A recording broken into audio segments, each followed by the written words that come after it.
All right, so for this first one, we're asking ourselves if this graph here represents a function. And this is where we remember the vertical line test. So if we can draw any vertical line through our graph and it hits more than one point, then we know that this is not a function. So since we have a vertical line right here, or there's a lot of vertical lines we could draw, no, this is not a function. For our next one, if we're given this set of points and we're asked, is this a function? We're looking to see if any x value, if any one x value goes to more than one y value. So we see, okay, 0 goes to 4, 1 goes to 5, 2 goes to 4. So we don't have any repeats. Now, if we had had like 0 going to 4, and if this had been a 0 and 0 goes to 5, that's where we would have ran into a problem. But there's no repeated x values, so this is a function.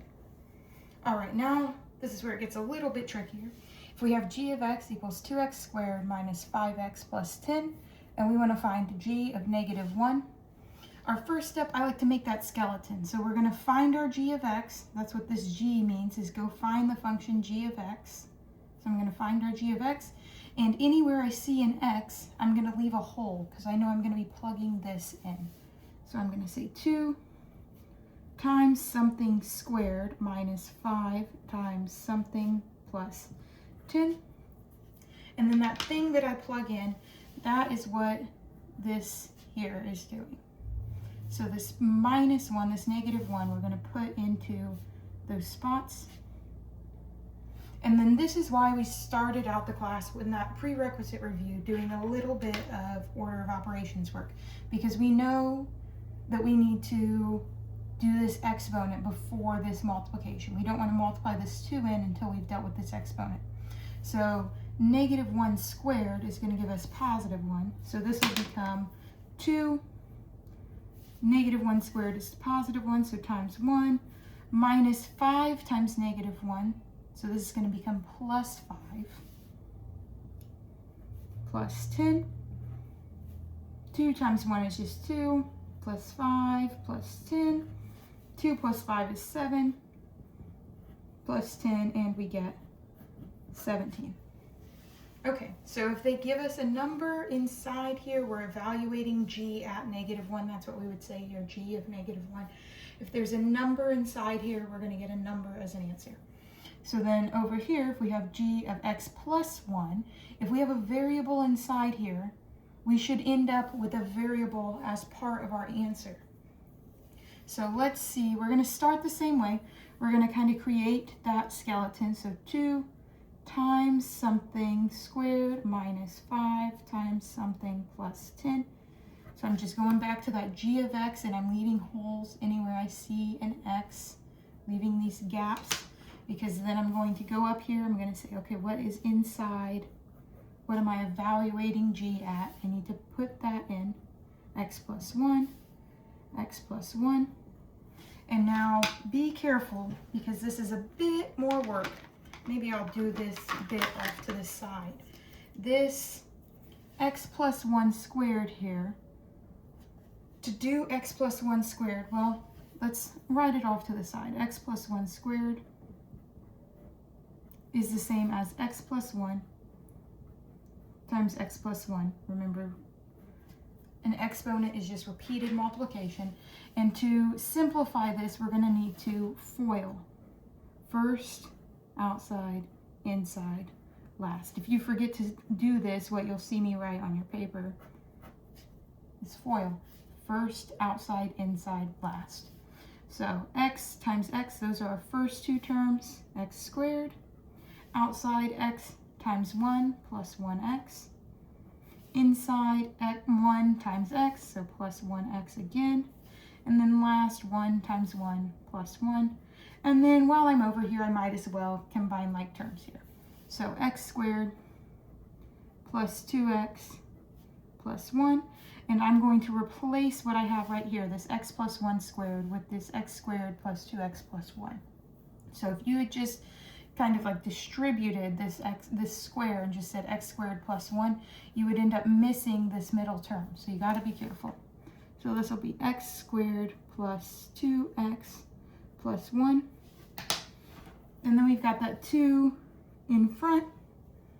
And again, it's important that we do this exponent before this multiplication. We wouldn't want to multiply this 2 in and then square it. We have to do exponents, then multiplication, all the way back to order of operations.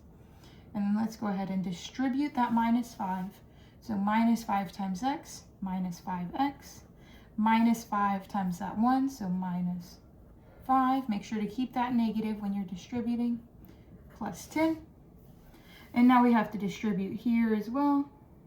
We have to distribute into all 3 parts of this. So this will be 2x squared plus 4x plus 2 minus 5x minus 5 plus 10. And I like to write it all the way every time. I know some people like to skip some steps through here. The best way to make sure you aren't missing anything is to write all the steps. And now our last step, combine like terms. 2x squared, no like terms with that, so we'll just leave it. And then we've got our x's. We've got plus 4x minus 5x, so that's just going to be a minus 1x, or just minus x. And then we've got 2 minus 5 plus 10. So 2 minus 5 gives us minus 3 plus 10, so plus 7. And that's our answer. Notice I'm not setting it equal to 0. I'm not doing anything else.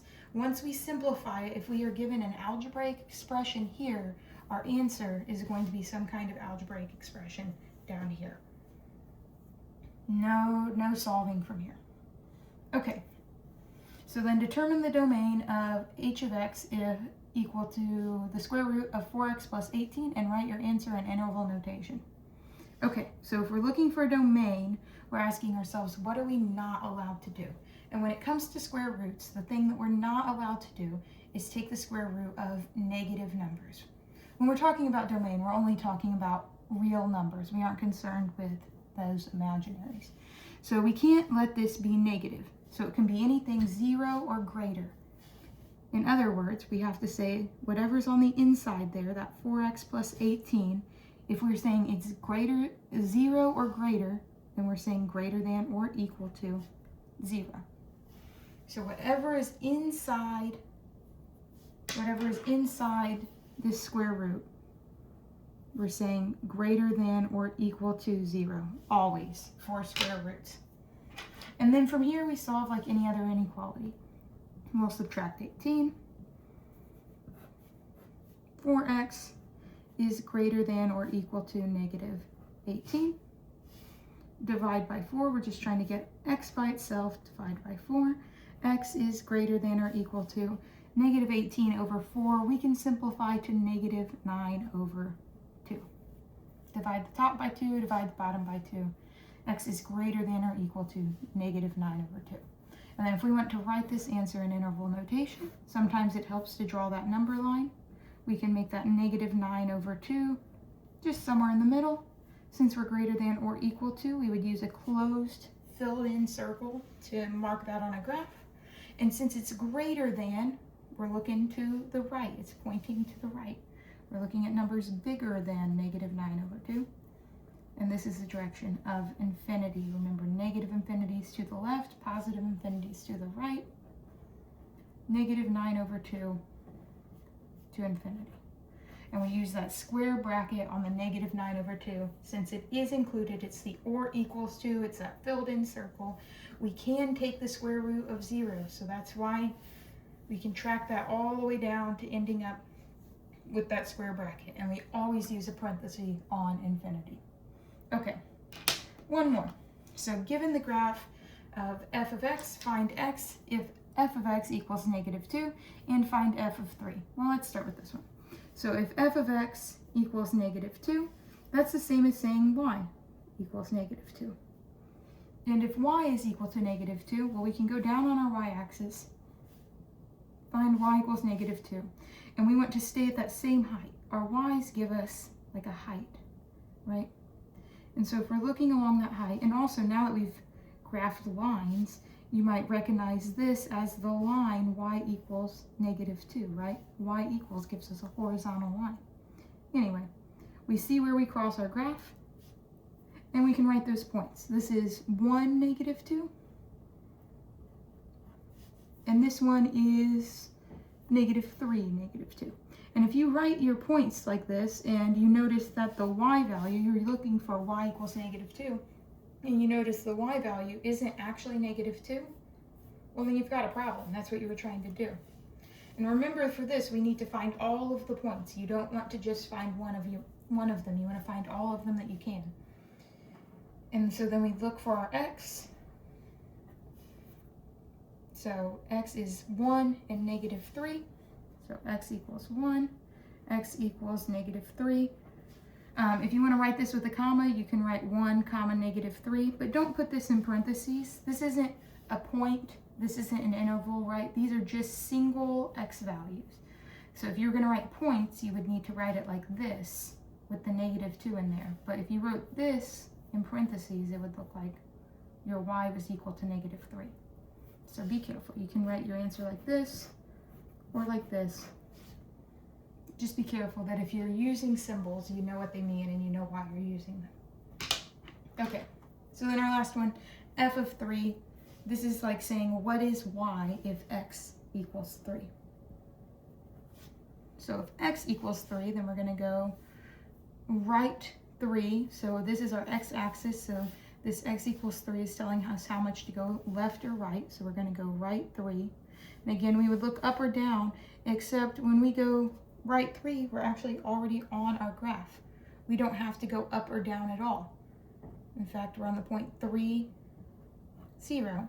And so our x equals 3 gives us y equals 0. And that's all we need to do. And if you just wrote 0, that would also be fine.